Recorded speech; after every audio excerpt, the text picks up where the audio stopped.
Okay, this video is on how to save and export video footage. So we're going to assume that we first want to go to playback and find that footage that we need to make an export of for discipline or law enforcement reasons, whatever reason we're saving that video for. And we're going to say we've already identified through the previous video that we want this camera for 10 minutes to export for some reason. So to do that, we go to Sequence Exporter, and I have to, if I've got cameras in here from a previous time, I need to clear that list.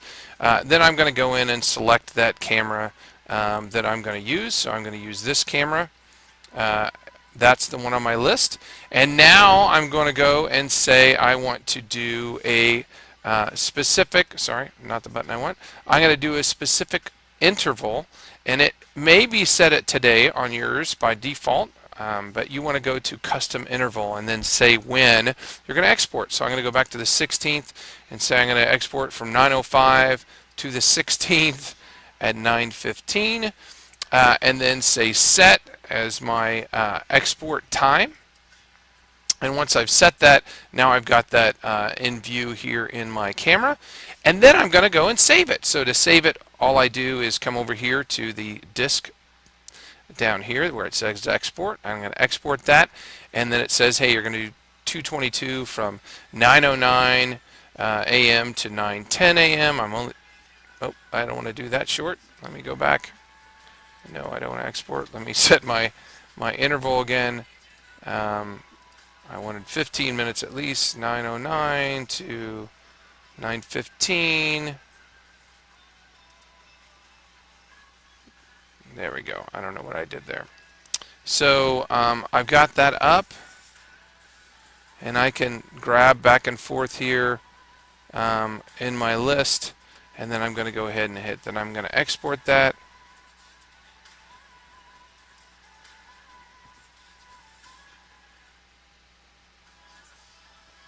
For some reason I've got it down here. You can see I can drag that bigger right down here, so I'm going to go ahead and drag it. Oh, that's why, because it was grayed out some of that time, but I'm still going to go and say I want that whole 5 minutes in there. So I can drag that, so now you can see it's 9:09, and I can drag this back if I want to and go to the beginning of my interval, and I can drag it in and say, hey, I don't need it till there.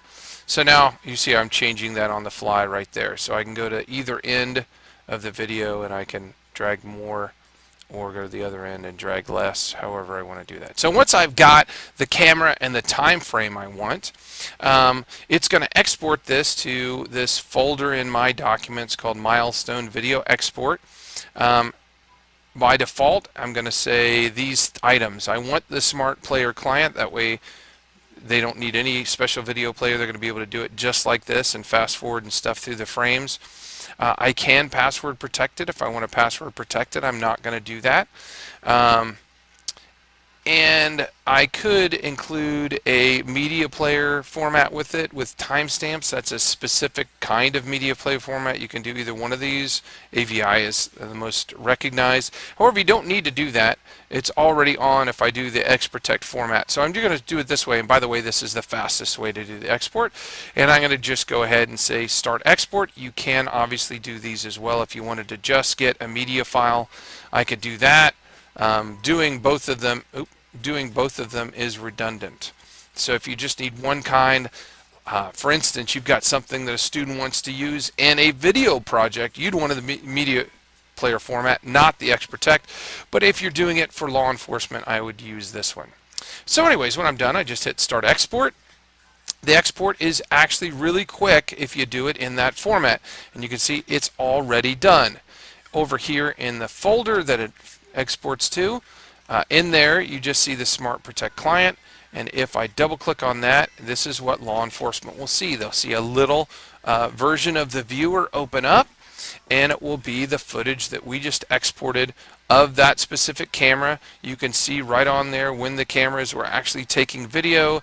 They will then be able to play and reverse through that footage, and they've got then a nice exported section of the footage right there. They have a couple other things that they can do to it, but really it's limited to just viewing this part of the file. So I'm going to go ahead and close that. That's it for that export. I'm going to show you the other export. No, I don't want to save that project. I'm going to show you the other way just so you can see the difference in speed.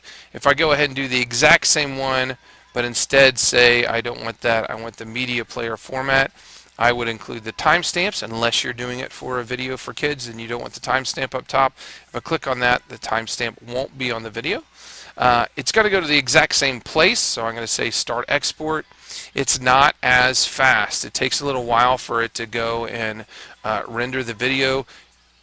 Just from watching the exact same export just a minute ago, you can see that it's not anywhere near as fast as the other way of doing it.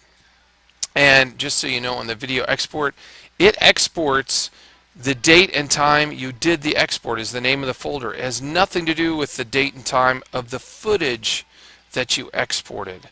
So you really need to make sure that the best thing would be to rename this folder because of the fact that the naming format is awkward. I'm surprised it doesn't do it for the date and time that you started the video or something, but it doesn't. You can see how much longer that takes to export in this format than the other format. That's why I'm saying I would use that format. But there are some reasons you might want just a flat video file, and you can see in this one you got that player and you don't even need to look in those subsequent folders. In this one all you get is this folder, it says what camera it's exporting, and then it's creating this video file inside it, which, like I said, there are some reasons you might want it as a straight video file. Like for a video project, maybe you've got some footage from a basketball game you want to incorporate on a website or something.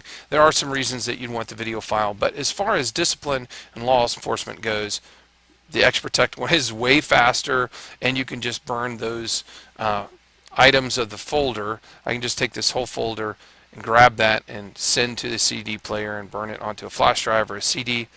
I'd recommend CD because we have a tendency of not getting back the flash drives. I'm about 10 short right now on ones that we've done previously and given to somebody else for discipline issues. So anyway, that's pretty easy. And that's it for exporting. You can do, I should add that when you're doing this, you can do multiple cameras. So you can say, hey, I need camera 222 and I need camera 212 at the same time, and when you export that, it's going to export it as a side-by-side view that you can then go and watch each one of those for law enforcement. So you're not restricted to, hey, here's this camera.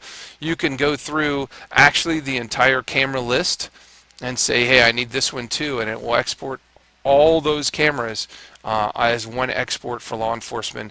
I would never do that one with the AVI format. I tried that and it took forever. But on the XProtect format, it's pretty darn quick. I just do the same thing that I did before.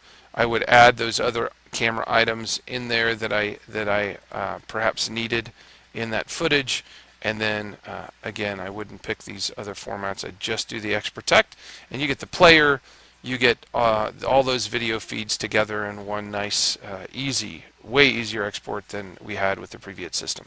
And that's it.